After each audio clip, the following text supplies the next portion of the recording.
మోకాళ్ల నొప్పులు, gas, gut health వంటి సర్వ రోగాలకు నివారణి అరుణ యోగా ఆముదం. నా స్క్రీన్ సేవర్లో మా మదర్ ఫోటో ఉంటుంది. మ్యాక్సిమం కష్టం సుఖం చేసే ముందు అది దాన్ని అలా చూసుకుంటా. ఓకే. మా అమ్మగారి పేరు ఇందిరాగాంధీ. అమ్మో. చూడు ఇందిరమ్మ, వెళ్తున్నా, పెద్ద ఆయన కిందకు వస్తారు. ఇప్పుడు నేను చేయలేకపోతున్నాను, ఇది చేయలేనని చెప్పబోతున్నాను. ఇంకా రిజల్ట్ దేవుడి మీద వదిలిపెడతామని వెళ్ళి కూర్చున్నాను. కరెక్ట్గా ఆయన 4కి రమ్మన్నారు. నేను 3:45 కల్లా అక్కడ ఉన్నాను. ఎగ్జాక్ట్ 5 minutes to 4 చిరంజీవి గారు వచ్చారు. రాగానే వచ్చి కూర్చున్నారు. కాఫీ అది వచ్చింది. 150 films చేశారు కదా, ఆయనకి తెలుసు వచ్చినోడు ఏదో చెప్పడానికి ఇబ్బంది పడతాడని పట్టేశాడు ఆయన. సినిమా టాపిక్ తప్ప అన్నీ మాట్లాడతాడు ఆయన. లూసిఫర్ చూసామనే తప్ప మిగతా అన్నీ మాట్లాడతాడు చిరంజీవి గారు. అది మళ్ళీ మీకు అగ్గిన పరీక్ష. ఒక 7 minutes 10 minutes అటు ఇటు నడిచిన తర్వాత, సార్ అది లూసిఫర్ చూసాను సార్. చూసావా, ఏంటి బాగుందా, ఏంటమ్మా సార్, మంచి సినిమా సార్, కాకపోతే నాకెక్కడో మంచి సినిమానే మేము చేస్తున్నాం, నిన్ను మంచి చేయడం చెప్పమన్నట్ల, నీకు ఓన్ అయిందా ఓన్ అవ్వలేదా, direct straight to the point రా అన్నారు. Point blank straight to the point రా అని. మళ్ళీ టెన్షన్. సరే బ్రీత్ తీసుకుంది. సరే ఏం లేదు, నా కథలైతే నేను చాలా బలంగా తీయగలను అని మీకు చెప్పిందే చెప్పాను. సర్దార్ గబ్బర్ సింగ్ విషయంలో నేను స్ట్రాంగ్గా హిట్ కొట్టలేకపోయాను స్క్రీన్ మీద, నా కథ కాకపోవటం వల్ల. వెంకీమామ కూడా హిట్ కొట్టిన నాకు తృప్తి లేదు. ఒక వెంకటేష్ గారు, నాగ చైతన్య మీద హిట్ అనే పేరేంటి, భారీగా రీసౌండ్ రావాలి కదా, పైగా జైలుకి వస్తే తర్వాత చేస్తున్నాను కదా నేను. సో అక్కడ నాకు అర్థమైంది సార్, ఇంకోళ్ళ ఇంటిని నేను మాడిఫై చేయలేను సార్. మేబీ ఆ చేసే వస్తుందేమో కొన్నాళ్ళకి మెచ్యూరిటీ నాకు, ప్రస్తుతానికి అయితే లేదు sir, to be honest with you. పైగా మేజర్గా నేను చూస్తున్న చిరంజీవి దాంట్లో కనపడలేదు సార్ అన్న. ఆ మాట ఆయన పట్టుకున్నాడు. నువ్వు చూస్తున్న చిరంజీవి ఏంటి అన్నాడు. ఇలా సార్, చిన్నప్పటి నుంచి చిరంజీవి అంటే ఒక బీటీ, గరణమూడు, గ్యాంగ్ లీడర్, ఒక స్వాగ్, ఒక ఎంటర్టైన్మెంట్, గోల. సరే వదిలేసి దాని గురించి డిస్కషన్ వద్దు, దానికి చాలామంది ఉన్నారు.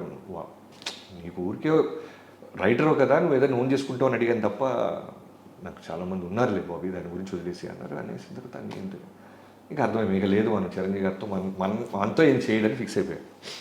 అయిన తర్వాత బయటకు వస్తున్నప్పుడు, సార్ ఒక ఫోటో తీసుకుంటాను మీతో అన్నారా.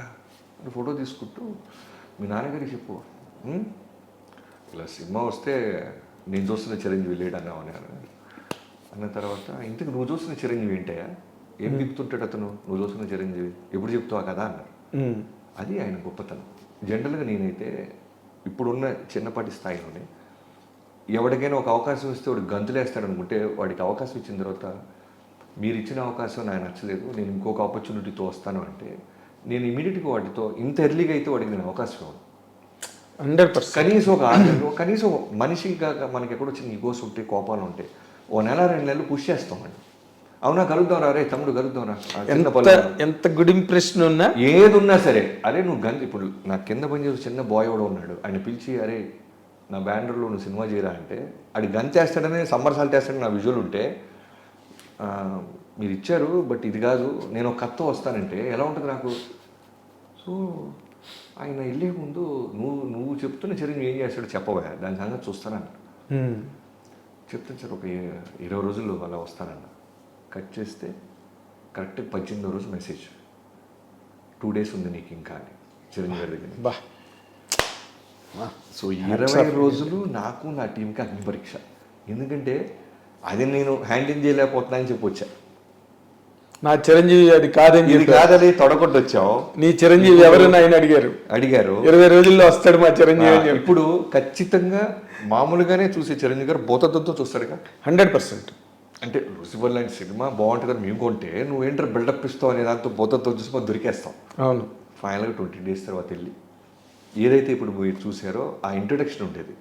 ఓ సముద్రపు దొంగ ఒక ఓడెళ్తుంటే అలా తాళ్ళేసి రోప్ ఎక్కి అలా ఒక బ్యాచ్. ఫస్ట్ నేను చెప్పిన విజువల్ ఏంటంటే, సముద్రం మీద ఒక ఓడెళ్తుంది, కోస్టల్ గార్డ్స్ని లాక్ చేసి తీసుకెళ్తున్నారు, సరుకు ఏదో ఉంది, వెళ్తుంటే చిన్న పడవలు వచ్చి రోప్స్ అలా పడి బ్యాక్ షాట్ పెడితే తడుచుకుంటూ అలా ఎక్కుతున్నాడు. ఇతనితో పాటు ఒక 7 సుబ్బరాజు, ఒక బ్రహ్మాజీ ఇలాంటి ఒక బ్యాచ్ ఎక్కి దూకారు. ఆ ప్లాట్ఫామ్ డెక్ మీదకి వెళ్ళి ఒక ఫైట్. ఇలా చెప్తున్నప్పుడు ఆయన మెల్లగా కళ్ళు అలా చూస్తూ ఎక్కడో నచ్చింది అనేది అర్థమవుతుంది ఆయనకి.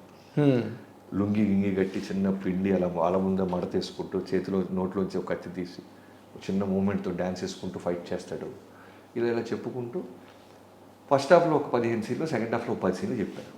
అడ్జస్ట్ చేసి పోగేసి ఒక 50 నిమిషాలు చెప్పగలిగి మధ్యలో ఒక అరగంట తర్వాత నేను చేసిన తప్పు ఏంటంటే, నువ్వు ఏ టైం కంఫర్ట్ అంటే 3 అన్నా.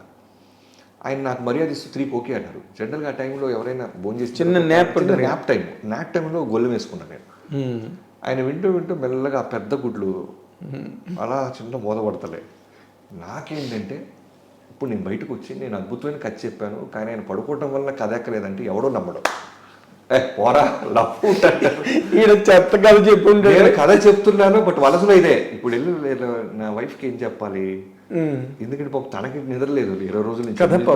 తనకి అన్నీ చెప్పా, చిరంజీవి గారితో ఇలా లూసిఫర్ వచ్చింది, నేను నో చెప్పి వస్తున్నాను, ఇలా కొత్త కథ చేస్తున్నాం అంటే పాపం ప్రతి దానికి పాపం స్టెప్ నాకు సపోర్ట్ చేసేది. ఇప్పుడు నేనేం చెప్పాలి, నిద్రపోయాడమ్మా తను, ఆయన పడుకున్నారు అందుకే ఎక్కలేదంటే పోరా వెళ్తారు. వచ్చి బయట నా టీం పోనా గారికి, చక్రికి, వీళ్ళందరికీ చెప్పాలి నేను బాగా చెప్పానే బాబు, ఆయన ఎక్కడో నిద్రపోయారు. ఎక్కడో ఒక 3-4 మినిట్స్ మెల్లగా అలా మోస్తున్నారు, మళ్ళీ కళ్ళు తెరిసి మెల్లగా వాటర్ అది తీసుకుంటున్నారు. అన్నీ జరుగుతున్నాయి. అయిపోయిందిరా బాబు జీవితంలో, ఇక లేదు, నెక్స్ట్ హీరో ఎవరు రాలి, ఇక చిరంజీవి గారితో లేదురా అవకాశం, ఎక్కలేదు, ఆయన నిద్రపోతాడు, డిస్కనెక్ట్ అయిపోయాడు కథగా అనుకుంటాడు. అయిన తర్వాత పడుకున్నాడు, మెల్లగా లేచారు. సరే అయితే ఒకసారి రంతులు చేసుకుని రేపు ఎల్లుండి కలుద్దాం అన్నారు. సరే వెళ్తుంటే కరెక్ట్ బయటకు వచ్చిన తర్వాత ఒక నిమిషం ఆగు అని కథ మొత్తం రంతులు చేస్తాడు ఆయన. బిగినింగ్ అలా వచ్చాడు, బోటు తాళ్ళు వేసి అలా ఎక్కారు, ఇలా వెళ్ళారు, ఒక తమ్ముడి క్యారెక్టర్ ఇలా వెళ్ళారు. నేను ఎక్కడైతే కళ్ళు మూసుకున్నారన్నానో ఆ కళ్ళు మూసుకున్న సీన్స్ కూడా చెప్తున్నాడు ఆయన. మొత్తం చెప్తాడు ఆయన. ఇప్పుడు నేను బయటికి వెళ్ళి ఆయన నిద్రపోయాడని చెప్పలేను, వినేసాడు కథ మొత్తం ఆయన. మొత్తం నీకు అవకాశం కూడా మొత్తం అయిన తర్వాత ఓకే సరే అయితే రేపు ఉండవు ఆ క్యారెక్టర్, అది నువ్వు అన్న చిరంజీవి క్యారెక్టర్ బాగుంది, మిగతా కథ మాత్రం సోల్ లేదు ఈ సినిమాకి, to be honest with you Bobby అన్నారు. సోల్ లేదు సార్, 20 రోజులు రెడీ చేశాను, మీరు ఓకే అంటే సోల్ క్రియేట్ చేస్తాను. సరే అయితే ఆలోచిద్దాం, క్యారెక్టర్ అది బాగుంది అన్నారు. వెళ్ళిపోయి నవీన్ గారు వెయిటింగ్ ఆల్రెడీ, మైత్రి నవీన్ గారు. ఎందుకంటే నిన్న ఆ సినిమా వెంకీమామ తర్వాత నేను నా మైత్రిలో చేయాలి. సో చిరంజీవి గారు పిలిచారు, చిరంజీవి గారి దగ్గరికి వెళ్తున్నాను, అన్ని అప్డేట్స్ చెప్తున్నా. అందుకని నవీన్ గారు వెంటనే ఆనందాన్ని నాకు సార్ క్యారెక్టర్ బాగుందన్నారు సార్, మన సినిమా ఉన్నట్టే అని చెప్పాను. నవీన్ గారు ఆనందంతో చిరంజీవి గారు ఫోన్ చేశారు, సార్ థ్యాంక్ యూ సార్ బాగుందని. ఆయన షాకు, ఆల్రెడీ బాగుందని ఇక్కడ చెప్పారు, క్యారెక్టర్ బాగుంది అన్నారు, కథ చేయాలి నవీన్, బట్ బాగుంది, వాడు చేయగలడు. ఇప్పుడే నేను ఎస్ చెప్పేస్తే ఎక్కడో రిలాక్స్ అవుతారు కుర్రోళ్ళు, క్యారెక్టర్ అది బాగుంది, వాళ్ళు ఫైర్ ఉంది బుడ్డోళ్ళు, let start this film, but నాకు కొంచెం టైం కావాలి, ఎందుకంటే ఆ వరల్డ్ క్రియేట్ చేయాలి, ఆ వరల్డ్ తనకు అర్థం అవ్వాలి, వరల్డ్ బాగా కుక్ చేయాలి. బట్ ఆ క్యాపబిలిటీ బాబీకి ఉంది, నాకు అర్థమవుతుంది, తను చూసే పద్ధతి, తను మాట్లాడే పద్ధతి. ఈ సినిమా చాలా పెద్ద సినిమా చేస్తున్నాం, బట్ కొంచెం దాచిపెట్టండి అన్నారు. నవీన్ గారు పాపం బోలా లాగా చెప్పేశారు, సార్ ఆయన సినిమా చేస్తాడు సార్. ఇంకా అక్కడి నుంచి కాన్ఫిడెన్స్ అలా వాళ్ళు వేరే స్టార్ట్ అవ్వడం జరిగింది. అక్కడి నుంచి ఎన్నో సిట్టింగ్స్, ఎన్నో. సోల్ క్రియేట్ అవ్వడానికి ఎన్నాళ్ళు పట్టింది? సోల్ క్రియేట్ అవ్వడానికి ఫస్ట్ సోల్ క్రియేట్ అవ్వడానికి అయితే ఒక 1.5 months to 2 months పట్టింది. పట్టంగానే లాక్డౌన్ అన్నారు, లాక్డౌన్ కోవిడ్, ఇళ్లలోంచి బయటికి రాకూడదు అన్నారు. అక్కడ స్క్రిప్ట్ లాగైంది, ఇక్కడ లాక్డౌన్ అయింది. సో ఇంట్లో కూర్చొని ఒక్కడిని ఎటు వెళ్ళలేము. ఆ సినిమాలు ఈ సినిమాలు చూస్తున్నామండి, పూరి గారితో ఆయన షేర్ చేస్తుండేవాళ్ళు, ఈ సిరీస్ బాగున్నాయి బాబీ అని అన్ని మాట్లాడుతుంటే కొత్త కథ రాద్దాం. లాక్డౌన్లో అందరు చేసిన పనులు ఏంటంటే కొత్త కథలు రాయటం, కొత్త పాయింట్స్ రాయటం, ఎందుకంటే అంత 3 months ప్రీషియస్ టైం దొరకదు ఇళ్లలో కూర్చోడానికి. ఎగ్జాక్ట్లీ. నాకేమో ఈ కథ చిరంజీవి గారికి చెప్పేయటం, సోల్ క్రియేట్ అయిన కథ చెప్పాను, ఆయనకు సోల్ నచ్చింది, క్లైమాక్స్లో విలన్ ట్రాక్ ఒకటి, లాస్ట్ 20 నిమిషాలు ఇంకేదైనా బలంగా ఉండాలి బాబీ అన్నారు. అదే లాస్ట్ లాక్డౌన్ బిఫోర్ ఆయనకి నాకు జరిగింది. సో ఈ జర్నీలో ఒక వ్యక్తికి నేను థ్యాంక్స్ చెప్పాల్సింది ఎవరికంటే కోటాల శివ గారికి. ఓకే. ఎందుకంటే నా కోటాల శివ గారు దిల్రాజు గారి దగ్గర పనిచేసినప్పుడు, ఆయన రైటర్గా ఉన్నప్పుడు బృందావనానికి నేను మిస్టర్ పర్ఫెక్ట్గా ఉన్నప్పటి నుంచి పరిచయం. ఆయన పై ఫ్లోర్లో ఉంటే నేను కింద ఫ్లోర్లో ఉండేవాడిని. ఓకే. సో నాకంటే బాగా సీనియర్, నాకంటే ముందు మిర్చి చేయటం, బ్లాక్ బస్టర్ డైరెక్టర్ అయిపోవటం, ఇవన్నీ జరుగుతున్నాయి. సో ఆచార్య లొకేషన్కి వెళ్ళినప్పుడల్లా నాకు పాజిటివ్గా ఆయన ఒక ధైర్యం ఇస్తుండేవాడు, ఇలా వెళ్ళు, ఇలా వర్క్ చేయి, చిరంజీవి గారితో బాగుంటుంది. అన్నీ చెప్తూ ఉండేవాడు. ఈ కథని ఎప్పుడైతే సోల్ క్రియేట్ అయిందో చిరంజీవి గారు ఫస్ట్ కొట్టా శివ గారికి చెప్పించారు. ఓకే. ఒకసారి శివగారికి చెప్పమ్మా, శివకి మీకు ఇబ్బంది ఏం లేదు కదా. నాకేం ఇబ్బంది లేదు సార్, నాకు ఆయన రైటింగ్ స్కిల్స్ అంటే నాకు బాగా ఇష్టం అన్నాడు. చిరంజీవి గారికి శివ గారికి ఒకే రోజు చెప్పాను. చెప్పినప్పుడు చిన్న చిన్న తప్పులు కూడా పాపం శివ గారు కవర్ చేస్తూ చాలా బాగుంది సార్, చాలా బాగుంది, ఆ సీ స్మగ్లర్ అనే థాట్ బాగుంది, మీరు చాలా బాగుంటారు అని పాజిటివ్ సపోర్ట్ చేసేవాడు. సపోర్ట్ చేస్తారు. ఫైనల్ ఈ శివ కూడా బాగుంది అంటాడమ్మా, బట్ లాస్ట్ 20 నిమిషాలు వర్క్ చేయ బాబీ అన్నారు. లాక్డౌన్. ఈ లాస్ట్ 20 నిమిషాలు వర్క్ చేసేసాం. 2 వర్షన్స్ వచ్చేసినాయి విలన్ ట్రాక్. ఎన్నో సినిమాలు చూస్తుంటే నాకు మళ్ళీ ఈ సినిమా చిరంజీవి గారు ఓకే అన్నారు, బట్ నాకు ఎక్కడో అసంతృప్తి వస్తుంది. ఏదో చేయాలి, కొత్త కథ కోసం మొదలెట్టింది నేను. ముందు ఈ కథ సంగతి ఏదో చూద్దామని సడన్గా ఓ రోజు అసలు ఇది కాదు, ఒక రవితేజ గారు లాంటి ఆయన ఈ సినిమాలో ఉండి ఒక బలమైన కాన్ఫ్లిక్ట్ క్రియేట్ చేసి ఇద్దరు, ఎందుకంటే రవితేజ గారి గురించి నేను కొత్తగా చెప్పాల్సిన లేదు. నేను ఇవాళ ఇక్కడ కూర్చొని కెమెరా ముందు మాట్లాడుతున్నానంటే only because of him. Exactly.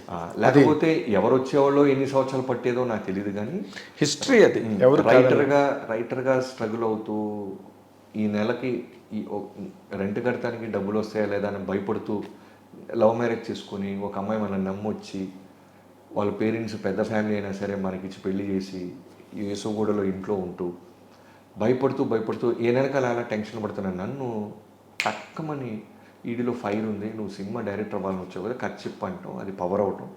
అక్కడి నుంచి స్టెప్ బై స్టెప్ వాళ్ళ వేరే దాకా వచ్చా. సో ఎప్పుడు నేను కథ పెన్ను పట్టుకున్నా నాకు రవితేజ గారు వస్తారు. ఈ సినిమా రవితేజ గారికి అయితే, ఈ క్యారెక్టర్ రవితేజ గారికి అయితే. And for more videos, Please subscribe to iDream. Please subscribe to iDream. Please subscribe iDream. And please subscribe to iDream. For more videos, subscribe to iDream. please like, share and subscribe to the channel. Congratulations, iDream. Subscribe to iDream. Subscribe to iDream. So subscribe to iDream Media. iDream ki iDream team andarki huge congratulations. Please subscribe iDream Media. Please subscribe to iDream. Subscribe iDream. Please subscribe to iDream. iDream అంటే నా కళల ఛానల్ను subscribe చేసుకున్న నోరు తిరుగుతలేదు, మీరైతే గంట గుర్తు కొట్టండి. For more such videos, please subscribe to iDream. Subscribe to iDream. Please subscribe to iDream. Please subscribe iDream Media. Please do subscribe to iDream. Please subscribe to iDream Media. For best entertainment and information, please subscribe iDream. And don't forget to subscribe to iDream.